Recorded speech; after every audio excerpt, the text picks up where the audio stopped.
Welcome to Keep What You Earn, a show for entrepreneurs and business owners who want to scale and build enterprise value without making costly mistakes.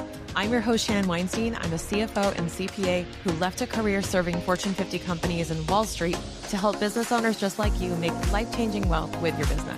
These episodes are meant to be super tactical and actionable, but please remember, consult your own financial professional before you implement anything you learn in this podcast. Now, if you'd be interested in working with us to do so, check out the show notes for more information about our company, Keep What You Earn Co. All right, let's start the show.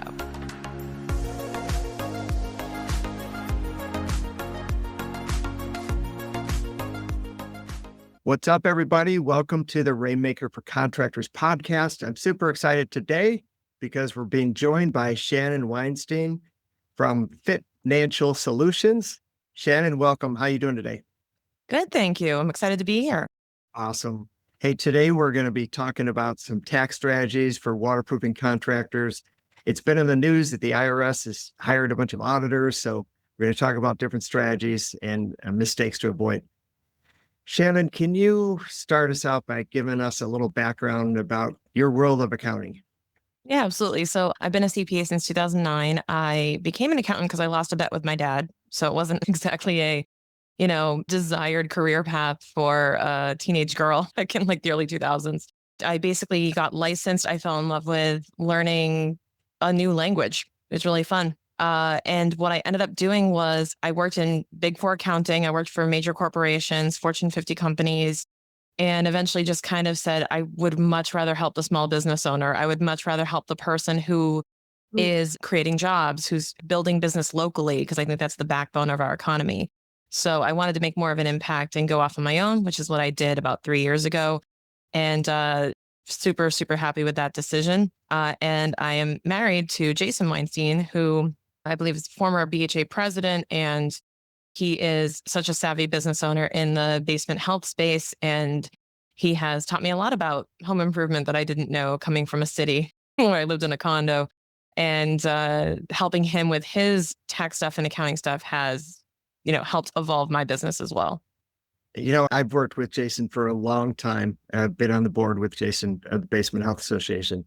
And by far, no one would dispute what I'm going to say, in that he has been the best person to study and examine and improve the Basement Health Association financials than anybody, in that he brings in his budget dry waterproofing ownership experience and all of his accounting experience, and that you're married to him and that you actually helped improve his game in that world. Like, that's a huge credential. So hats off to you. Hey, quick question. Is your dad an accountant?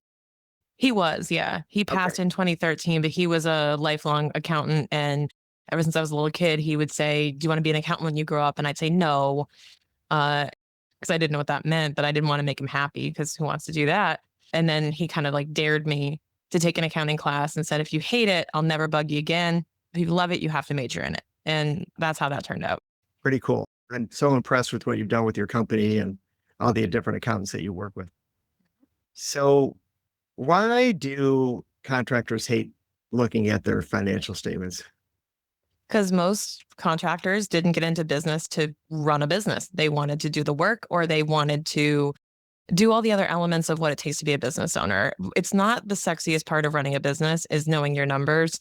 It's like, why don't we like looking at our weight, our diet, our other things that annoy us that are technically good for us? It's a discipline that not a lot of people enjoy, and I don't expect them to. But I know that avoiding it is one of the number one ways to make it worse. Kind of like when you're sick, don't not treat it. Don't let it sit there. Don't let it grow. Address problems as they come up. Kind of like, hey, I'm sick, I should go to the doctor. Yeah, that kind of a thing. Yeah. Got to go there. Okay. It's going to help for sure. And you know what? I work with a lot of contractors, and hey, it's a lot about profitability, but it's funny that we don't actually want to look at that stuff. We don't want to get bogged down on the numbers. We'd rather just, go run another lead or into another meeting. But why are we doing all this stuff? To help improve our financial. Exactly. And if you're pouring water into a bucket with a hole in it, it doesn't matter. So if you're out there trying to get more leads, trying to make more sales, and exhausting yourself trying to bring more revenue in to a machine that is leaking cash, it doesn't matter how hard you're working. You're really just running on a treadmill in place and not going anywhere, and you're exhausting yourself. So we have a very strong focus in my CFO practice. We focus on cash flow, which is, in my opinion, a better measure of your health than profitability. Profitability is key, but cash flow is really how strong and how healthy is your business and how is it burning through money so you know how long you can last. Look what happened with COVID, especially since COVID, we've put a heavy focus on understanding your what we call burn rate, which is all of the expenses that you have to pay that are committed to by you. Like if you were shut down, which many of you were, if you were shut down for 6 months, how long could you stay open? If you had no customers coming in, no new sales, no new leads. And we measure that for our clients because that's a really important factor to understand is how much is in your cash reserve? Do you have enough? And can you sustain an act of God or other external factor beyond your control? Absolutely. That's great. And I love the water in the bucket and with holes in it. Like that's such a great analogy. And how many of us are running around with our head cut off, trying to just pour more water in that bucket. And we don't really want to see that there's holes in there. So good. That's awesome. Love it. So are there common mistakes that you see either small business owners or contractors kind of making on a regular basis outside of not really even want to look at their financial statements? I think the biggest one is that because when you're not aware of what the problems are, there are a lot of other problems that grow bigger. Beyond that, I would say what you said, which is pouring more revenue in, thinking there's only one side to the equation. It's like saying you can out exercise a bad diet. It's just not going to happen. And then I would say another mistake is just not planning ahead, not being proactive. The biggest thing I see is a lot of small business owners, contractors included, who think that the IRS somehow has this magic 8 ball they shake every year that says, you owe this.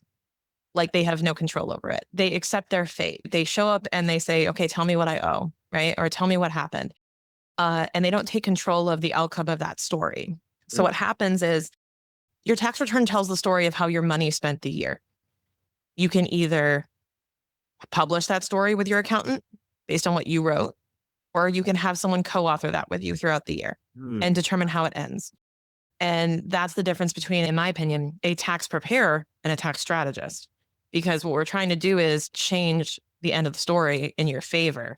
And what a lot of business owners don't do is they don't think proactively around taxes. They're not thinking about how can I lower my tax bill? How can I lower my tax liability during the year constantly and always have that be part of my strategy? Instead, they're just going after the fact, reactively paying what they owe and just taking the hit. And it doesn't have to be that way. Nice. I like it. You said something before we opened, which I thought was really interesting. If you can comment more on it, you said that the IRS doesn't care what you do, it's how much you make. Yeah, I said the IRS doesn't care what you do, they care what you make. So when we were talking about it, industry agnostic, right? The strategies that we implement for business owners can be implemented for almost any type of business as long as they make sense to the business owner. So, you're not at an inherent advantage or disadvantage being in certain industries to implement certain tax strategies. It really matters how much you make and what you're looking to do for your goals. So we always say our goal is tax optimization. We don't say minimization because that could be one of the goals, but maybe you actually want to show more income because you're looking to buy a home, or maybe you want to save up for retirement and you want to max that out. So we need to adjust certain things that may not be a tax advantage, but the primary goal is retirement savings. So we have to compromise on certain tax strategies in order to accomplish that. So I say optimization because it all has to anchor back to the goals of the client. Hey, did you know that you can actually see my face and watch this episode on YouTube? If you're not already subscribed to our YouTube channel, make sure you head over there and you subscribe and check out all of the guest episodes along with some of my solos. We're posting every single week on YouTube. See you there. What are some tax strategies that are sometimes overlooked and we should be taking advantage of? Yeah. When we talk about tax strategies, there's so many different ways to lower your tax bill and take control of that. The biggest thing, if you don't know this as a business owner, generally, no matter what type of entity you have, your goal is to lower the perceived profit on paper. So from a tax standpoint, you want to be at the lowest possible profit because that's what you're taxed on. So we have strategies designed to help lower that profit without you spending more money. That's the goal. So, of course, you can spend all your money and have no profit, but that's not the goal of a business. So we want to show things like depreciation. We want to show strategies like hiring your kids into your business. You can pay your kids up to $12,950 a year and tax free, and invest that in their retirement or their college savings. So there's a whole lot of things that you can do to minimize your tax burden, keep your money in your household, but also run your business with a strong cash position. So you don't have to compromise on all of that. You can do all of those things, including using your home office, renting out your home to your business, and tons of other things. Those are some big topics. It makes me think there's this money sitting on the table that we're giving to the government because we want to support all those big road investments and all their school agendas and all that fun stuff. Yeah. They didn't earn a tip. There's no need to leave them a tip. You only have to pay what you legally owe and nothing more. But what the IRS does is they created a really complicated tax code that is 95% deductions. It's 5% what you have to pay or what income is, and it's 95% what you don't have to pay in taxes. The thing is that nobody read the rule book. Nobody bothered to study the rule book. And, they bank on that. They know that, hey, they'll just pay it. We're going to get more money because most taxpayers are overpaying because they don't know how to navigate the code or know the rules of the game. So the only way to win is to learn the rules or find someone who knows them. Nice. Well said. Hey, we've had a lot of news report about a bunch of IRS auditors have been hired. Can you say more about that? What do we need to know about that? And do we have concerns about that? Yeah, so they haven't been hired yet. What we have is the Senate passed the Inflation Reduction Act. And as of this recording, I believe it's going to the House. But what is going to come of that is a lot more funding into the IRS enforcement. So what that means is that, we've kind of had it easy over the last 2 years because the IRS has been in such a backlog and they have 1990s technology. I mean, they're still operating off of fax machines. And we're calling agents. And these are the folks who they work at the DMV or they work in other government agencies. We're not talking about like guys in suits who know the tax code in and out. We're talking about regular American people from the Midwest. And they're trying to field all these questions. They're trying to process all these returns. I talked to an IRS agent in Tennessee, and there were like 5 box trucks outside their office of paperwork that they hadn't processed yet. Things are taking 18 months more than they should. It's a really bad backlog. So we have been, as taxpayers, somewhat spoiled in the sense that we have not really been audited. Many of us have not undergone a serious audit in the last few years since COVID. But they're on a mission to eliminate that backlog. They're on a mission to heighten enforcement, and they're specifically targeting certain areas of taxpayers. One thing they're going to be looking for example, is if you have an S corporation, they're going to be looking to make sure that your compensation for you and your officers are reasonable. So if you're an owner of an S corporation, you need to pay yourself reasonable compensation. That is going to be one thing. They're actually implementing AI technology to scan and to do some type of analysis. So as the IRS kind of evolves, it puts more taxpayers, I'd say at risk, but I don't want to over dramatize it, but at risk of getting audited.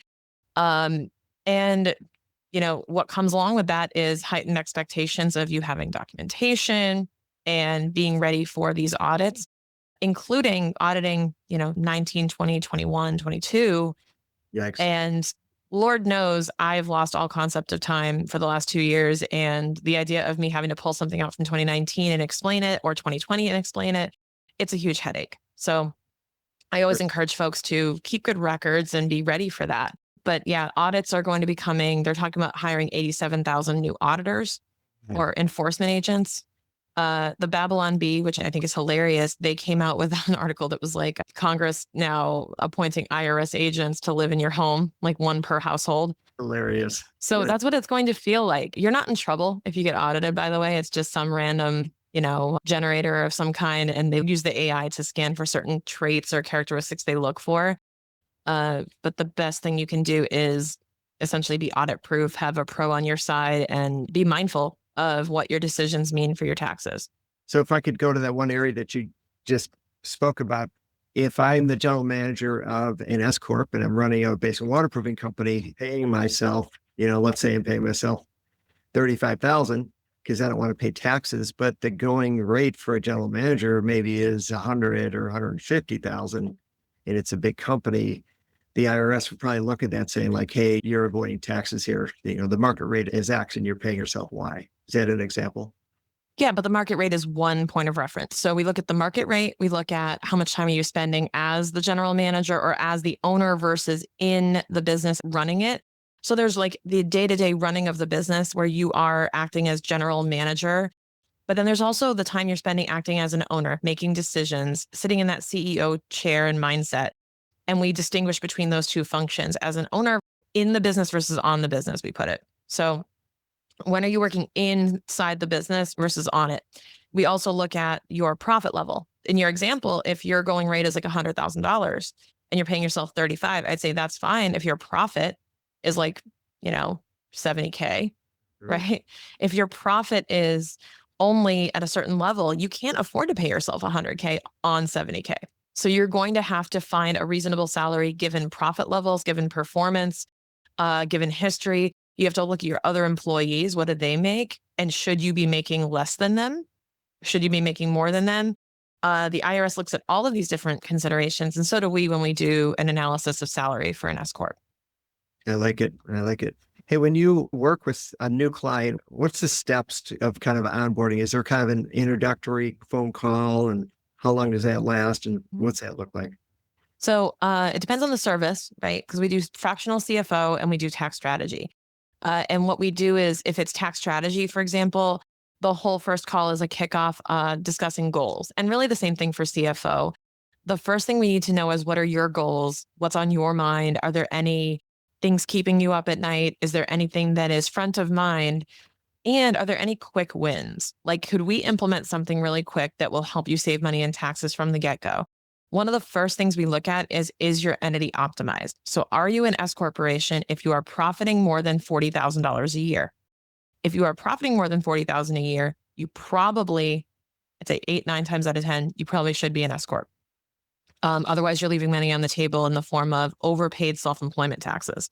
And most people don't even know that because that self-employment tax is hidden in that additional taxes page of your tax return that you never really see. You just see this bill. And I would challenge anyone who is running an LLC that isn't taxed as an S corp to look at the tax return, look at the self-employment taxes, and look at how much you owed and see how much of a difference that would make if most of that were gone.